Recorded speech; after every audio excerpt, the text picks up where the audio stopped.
it's a balance of wanting to get with not only playing one game a week. It's important that we get game minutes. So you put your starters back in a game that the score is what it was, and you're holding your breath every play. But you got to get those kids.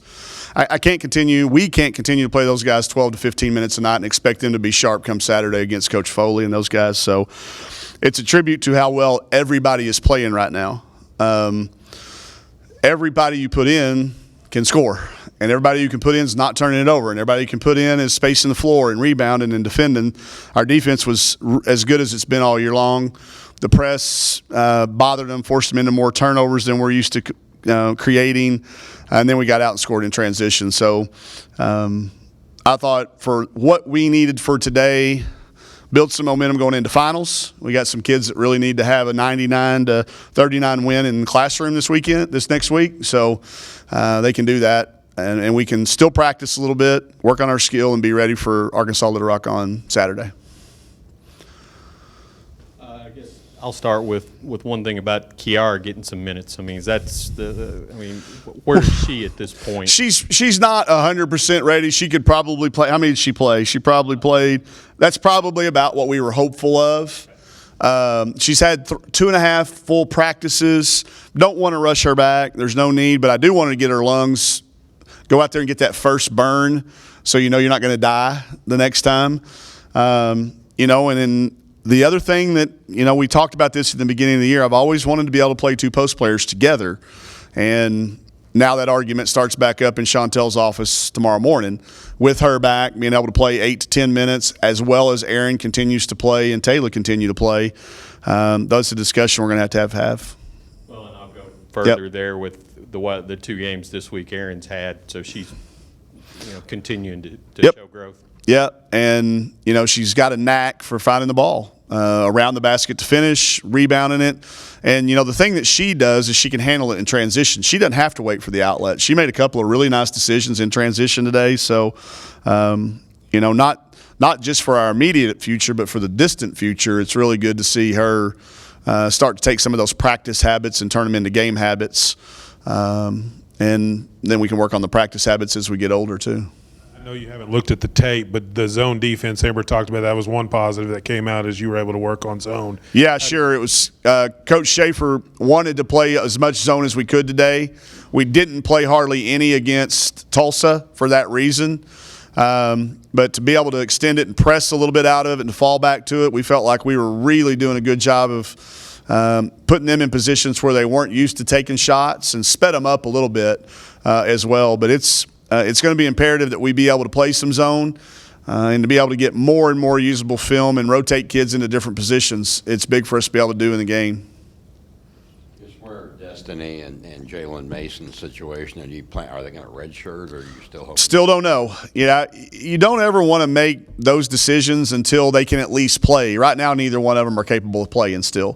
Jalen has had some practice, but she's had no contact, and Destiny hadn't had any practice yet. So we'll see. We're starting to get to that close point to where we have to have a conversation about it if they do come back and feel good, but we hadn't had it yet. So we're kind of letting it happen as it comes. As far as Kiara, just kind of what body parts have to get well? I mean, what did she just got to get back in shape. She's well. She's healthy. She's just got to get back in the pace that we play at, that she's used to being able to play at. It's just a matter of some conditioning. She's healed up.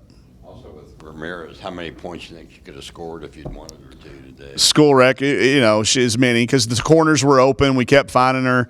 She had that look in her eye, and, it's always that fine line as a coach. Do you let a kid go in and break a school record, or do you, is it a good confidence builder? But if you know that kid, she wants to break the school record against a conference opponent someplace down the line in a close game. But I think every one of them looked good coming out of her hand, all 12 of them.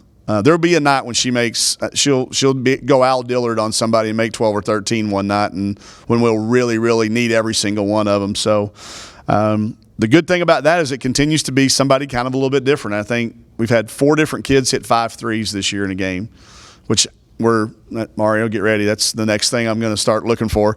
Is there anybody else in the country that's done that? I don't know. Maybe there is, but I'm not sure there's very many people who have had 4 different players make 5 threes on separate occasions. It's been Lex lately. So they get run Lex, and now it leaves Amber open. And we missed her wide open twice early in the game. The one time she stood open for almost the full shot clock before we found her.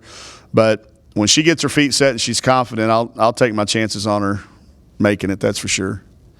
Rose block and just the energy that brought. Y'all came last year to our end of the year awards where we give out the little trophies for the plays of the year. We retired it at halftime. We just gave the block of the year away just to get it out of the way. And if anybody tops that one, we'll give away 2 awards this year. But she's done it in practice before to people, but never in a game. And I don't know where y'all were sitting, but the sound was more impressive than the action. It sounded like a volleyball spike from coming down, but she let the kid go by her on purpose. She admitted that to me. She loafed herself back and let her go by and then pivoted around. And just as a play that in one of my dreams, I have a dream about being able to do that to somebody in a pickup game or just something. But she had a really good overall game, I thought. Continues to really give us valuable role play, 14-8 and move the ball around. Or no, that was Aaron. That was Barnum, 8 and 6 or 8 and 5. She drew 6 fouls. That's the first time Chelsea's been challenged on fouls drawn all year. Rokia drew 6 tonight too, so good minutes for her. How good do you feel heading to Little Rock right now with these 2 wins that you've had the last week? As good as you could coming off the week. Still apprehensive because Coach Foley's teams. They're impossible to prepare for. The motion offense and the defensive plan that he's going to put together. So I will know on Wednesday or Thursday as our tests start to wind down. To me, this game is always about the team that can come out of finals and not look forward to the Christmas holidays too much.